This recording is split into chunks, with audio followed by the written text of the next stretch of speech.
నమస్తే రమగారు. నమస్తే జయ. రమగారు, హ్మ్. మనము దేవుడికి పూజ చేయటానికి పువ్వులు కొనుక్కుంటాం కదా! కొన్ని పెట్టి కొన్ని ఫ్రిడ్జ్‌లో దాచుకుంటాం. సాధారణంగా చేస్తా ఉంటాం. అయితే ఫ్రిడ్జ్‌లో అన్ని రకాల వస్తువులు పెట్టేస్తాం. వెజ్జు, నాన్ వెజ్జు, సగం పిల్లలున్నారంటే సగం కొరికినయి కూడా అందులోనే పెడుతూ ఉంటారు కదా! అదేమన్నా తప్పనిపిస్తుందా? తప్పంటారా? మళ్ళీ ఎలా ఆ అంటావు? పువ్వులే తీసి దేవుడికి పెడతాం కదా! హ్మ్. నాకు మెయిన్‌గా ఎక్కడ అనిపించిందంటే నాన్ వెజ్ దగ్గర అనిపించిందండి. పిల్లలదేముంది వాళ్ళు పాపం తెలిసి తెలియక చేస్తారనుకోండి. నాన్ వెజ్ ఐటెమ్స్ ఫ్రిడ్జ్‌లో పెడతాం. పువ్వులు కూడా ఫ్రిడ్జ్‌లోనే పెడతాం. ఏమన్నా తప్పా రమ్మగారు? దీనికి 2 పాయింట్లున్నాయి జయ. తప్పు అంటే పెట్టే వాళ్ళకి కష్టం దోస్తుంది. తప్పు లేదు అంటే అసలు ముట్టుకోని వాళ్ళకి ఒళ్ళు మండిపోతుంది. కదా! ఇవాళ రేపు ఇలాంటి పాయింట్లు తీసి నన్ను బాగా ఇరకాటంలో పెడుతున్నావు నువ్వు. ఇది నా పర్సనల్ సందేహం రమ్మగారు. హ్మ్. నీకు తప్పనిపిస్తే మానేయచ్చుగా. అంతే. మానేయి. నీకేది తప్పనిపిస్తోందో నువ్వది మానేయి. తప్ప అని నన్నడగద్దు, తప్పు అని నాకు చెప్పొద్దు. నీ పాయింట్ అర్థమైందా? గాట్ మై అర్థమైంది. పాయింట్? యెస్. ఆ! యెస్. 100% ఎవరింట్లో విధానం వాళ్ళది. వాళ్ళది. మీ మీ ఇంట్లో ఇలాగే చేస్తున్నారా? మేము అలా చేస్తున్నాం అని చెప్పొద్దు. హ్మ్.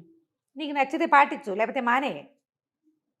ఫ్రిడ్జు ఒక సార్వజనీన వస్తువు మన కర్మానికి ఇప్పుడు. అందులో మినపిండి పెడతాం, బియ్య పిండి పెడతాం, ఇంకో పిండి పెడతాం. మా ఫ్రిడ్జ్‌లో అన్నీ నిలవ పెట్టుకునే పప్పులు, ఉప్పులు, పసుపు, కుంకంతో సహా నేను ఫ్రిడ్జ్‌లోనే పెట్టుకుంటా. కాకపోతే మేము ఒక్కొక్కళ్ళకి ఒక్కొక్క నియమం ఉంటుంది జయ. అవును. నేను వండిన కూరలు, ఉడికిన పదార్థం, అన్నం లాంటివి ఫ్రిడ్జ్‌లోకి రావు. మేము హ్మ్. పెట్టం. హ్మ్. పచ్చళ్ళు ఫ్రిడ్జ్‌లో పెట్టను. లాభం స్ట్రిక్ట్‌లీ నో. లేదు. లాభం లేదు. కేవలం పాలు, పెరుగు, వెన్న, నెయ్యి కూరగాయలు. ప్యాకెట్లు ఏమైనా ఎక్స్ట్రా వస్తే నెయ్యి, మినపిండి, కూరగాయలు, సగం తిన్న ఆహార పదార్థాలు, నథింగ్ డూయింగ్. మా పిల్లలు చిన్నప్పుడు కూడా మేము పెట్టలేదు. ఇప్పుడు ఫ్రిడ్జ్‌లో పువ్వులు కూడా పెట్టుకోవట్లేదు ఇవాళ రేపు మేము. ఫ్రిడ్జ్ పువ్వులు కూడా లేవు. ఎవరి నియమం, ఎవరి పద్ధతి వాళ్ళది. అది వేరే అరలో పెట్టుకుంటాము. ఆ! వేరే షెల్ఫ్‌లోనే వేరే పెడతామనుకోండి. షెల్ఫ్‌లో పెట్టుకుంటాము. మరి ఏం చేస్తాం? సూక్ష్మాల్లో మోక్షం. దానికోసం ఇంకో ఫ్రిడ్జ్ కొనగలుగుతాము, కొనలేము. పువ్వుల కోసం ఏంటి ఒక పూల ఫ్రిడ్జ్ కోసమే. పెట్టగలమా? చూడు ఎంత క్వెషన్ వచ్చిందో నీకు, వెంటనే కళ్ళు పెద్దవి చేస్తున్నావు నువ్వు. హ్మ్. చేయలేవు. మరేం చేస్తావో చెప్పు? నీ వెసులుబాటును బట్టి నువ్వు చేసుకుంటావు. కదా! హ్మ్. దీన్ని ఎవరికైనా చెప్పొద్దు, ఎవరిని అడగద్దు. నేను అసలు ఇలా చేస్తున్నానని నువ్వు నాకు చెప్పక్కర్లేదు. అంతే. సలహాలు, సూచనలు వద్దంటారు. ఏమీ వద్దు. అడగద్దు, చెప్పొద్దు. 2 రెండూ. లేదు. రెండూను. ఏమిటి మీ ఇంట్లో మీరు నాన్ వెజ్ ఫ్రిడ్జ్‌లో పెట్టుకుంటారు. పువ్వులు పెడితే ఆ పువ్వులు దేవుడికెలా పెడతావు? ఏమి నాన్ వెజ్ ఒకడు, పువ్వులు ఇంకోడు సృష్టించాడా మనకి? చెప్పు. హ్మ్.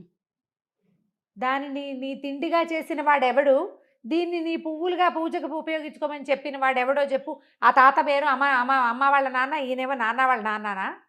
తెలీదు రమ్మగారు. కాదుగా. తెలీదండి. తెలీదు. ఈ మొత్తానికి ఒకడేనమ్మా తాత. దానికి దీనికి కూడా. హ్మ్. నాన్ వెజ్‌ని నీకు ఆహారంగా చేసిన వాడు కొంతమంది, మీరు ఇవి తినండ్రా, తిని బలిసి బలంగా ఉండి పని చేయండి అని చెప్పాడు ఒకాయన. ఈ పువ్వు కోసి దేవుడికి పెట్టుకొని చెప్పాడు. ఈ మొత్తం చెప్పినవాడు ఒకడే. అవి సుకుమారంగా పుట్టించినవాడు, దీన్ని ఇలా చేసినవాడు ఒకడేనమ్మా. తత్వం గ్రహించుకోవద్దు మనం. హ్మ్. కదా! ఖచ్చితంగా నువ్వు ఆ రమ్మగారు. డిఫరెన్స్‌ని నువ్వు ఫీల్ అవుతున్నావు. ఆయనకి ఏమీ లేదు. పువ్వులు చేసిన చేత్తోనే విధాత లేడిని, లేకపోతే ఇంకో జంతువుని, ఇంకో దాన్ని సృష్టించాడు. చేశాడు. అదే చేయి. ఆ పువ్వుకి 2 పూటలే దాని జీవితం పెట్టాడు. ఇవాళ రేపు మనుషులు చేసుకుంటున్నారు పువ్వులు. గులాబీ పువ్వు నెల రోజులైందంటే టింగుమని అలాగే ఉంటుంది. ఏమి అవ్వదు. అది సంవత్సరాల తరబడి పెద్దదవ్వదు, కూడా ఉండిపోతున్నాయి అది రమ్మగారు. పెద్దదవ్వదు, చిన్నదవ్వదు, రంగు మాయదు, వాసన రాదు, ఏమీ లేదు. కొయ్య ముక్కలాగా అట్లా ఉంటుంది. అవును. అది ఎండాల్సిందే ఎండలో పెడితే. ఏమీ అవ్వదు. లేకపోతే అట్లా ఫ్రిడ్జ్‌లో పెడితే వారం క్రితం పువ్వులు కూడా ఉంటాయి. మనుషులు చేస్తున్నారు. విధాత చేసిన పువ్వుకి ఇంకొంచెం అమెండ్మెంట్స్‌లు చేసి చేస్తున్నారు. ఈ ప్రశ్నలు అడగకూడదు జయ హ్మ్. అసలు. నీ విధానాన్ని బట్టే నువ్వు చేసుకో. నీకు తప్పు అనిపిస్తోందనుకో, హ్మ్. మానేసేయి. అంతే. నీకేది సరైందనిపిస్తోందో అది చేసుకో. నీ సరైంది ఎదుటి వాళ్ళకి కూడా సరైందవ్వాలని భావించొద్దు. నీ తప్పు ఎదుటి వాళ్ళకి తప్పుగా ఉండదు. ఇప్పుడు నాకు కావాల్సిన సరైన సమాధానం మీ వైపు నుంచి రాబట్టాలని ప్రయత్నించకూడదు. ప్రయత్నించకూడదు. నాకు ఎవ్వ యెస్ అయితే మీరు కూడా యెస్ చెప్పాలని. ఆ! నేను నో అయితే మీరు కూడా నో నో చెప్పాలి. చెప్పాలనే భావన వదిలేయాలి. వదిలేయాలి. యాక్చువల్‌గా నా ప్రశ్న కాదు రమ్మగారు. ఆ! ఎవరో అడిగారు నన్ను. ఎవరినైనా ఇదే ఆన్సర్. అంతే. అంతే. నీ వెసులుబాటుని బట్టి చేసుకో. అంతే. నేను కరెక్ట్‌గా చెప్తున్న ఏ విషయమైనా జయ, ఎవ్వరిని మనం అందరినీ సాటిస్ఫై చేయటం మన వల్ల కాదు. ప్రతిదానికి రెండు ఉంటాయి కదండి. కరం అంటే కప్ప కోపం, విడవమంటే విడవమంటే పాము కోపం. ఈ కప్ప పాము ప్రపంచం నిండా ఉంటాయి, సగం అవి సగం ఇవి రెండు సమానంగా. సమానంగా ఉంటాయి. వీళ్ళని సపోర్ట్ చేసామా వాళ్ళకి కష్టం తోస్తుంది, వాళ్ళని సపోర్ట్ చేసామా వీళ్ళకి కష్టం తోస్తుంది. మధ్య మార్గంగా ఎలా వెళ్ళాలి? నీ ఏడుపు నువ్వు ఏడు, నీ చావు నువ్వు చావు అని చెప్పాలి మనం. తెలివిగా. అంతే. కేర్ఫుల్గా చేసుకోండి. మీకు తప్పు అనిపిస్తే ఇలా జాగ్రత్త పడండి. ఒక ఏం కాదు, ఏం కాదు, నేను ఇలాగే పెట్టుకుంటున్నాము, ఎప్పటి నుంచో పెడుతూనే ఉన్నాము, ఇన్నాళ్ళు రాని కోపం దేవుడికి ఇవాళ వస్తుందా అని అనుకుంటే కనుక మీదే చాయిస్. దీని మీద అసలు ఉత్తరోత్తర ప్రశ్నలు జవాబులు లేవు. ఓకే, నేను చెప్పను. ఆల్రెడీ ఇంతే. మొత్తం చెప్పారు రమ్య గారు. ఇక ముందంటే ఇప్పుడు నువ్వు అయిపోయావు, కామెంట్లు రావా మనకి? Yes, వస్తాయి yes. కదా. అవునవును. అమ్మా ఇవి ఎలా ఉంటుందంటే భగవదారాధన, ఆహారం, ఇవి రెండు మనుషులకి అవసరం. ఆరాధనా క్రమము, పూజా విధానము మనదే, అంతే. ఆహారం కూడా మనదే. ఉమ్. ఈ రెండు ప్రతి ఇండివిజువల్కి ఉంటాయి.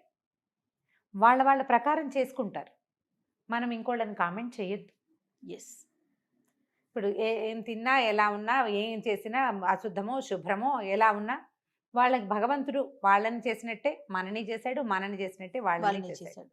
ప్రతి వాళ్ళకి బతికే అర్హత, అవకాశం ఇచ్చినట్టుగానే ఆరాధన చేసుకునేది కూడా ఇచ్చాడు. వాళ్ళ విధానాన్ని బట్టి వాళ్ళని చేసుకొని ఇవ్వాలి, కానీ మనం జస్ట్ జడ్జిమెంట్లలోకి వాటిలలోకి వెళ్ళకూడదు. సూపర్.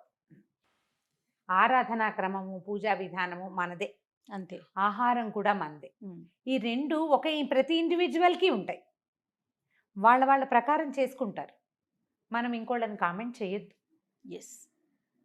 ఇప్పుడు ఏం తిన్నా, ఎలా ఉన్నా, ఏం చేసినా, అశుద్ధమో శుభ్రమో ఎలా ఉన్నా, వాళ్ళకి భగవంతుడు వాళ్ళని చేసినట్టే మనని చేశాడు, మనని చేసినట్టే వాళ్ళని వాళ్ళని చేశాడు. చేశాడు.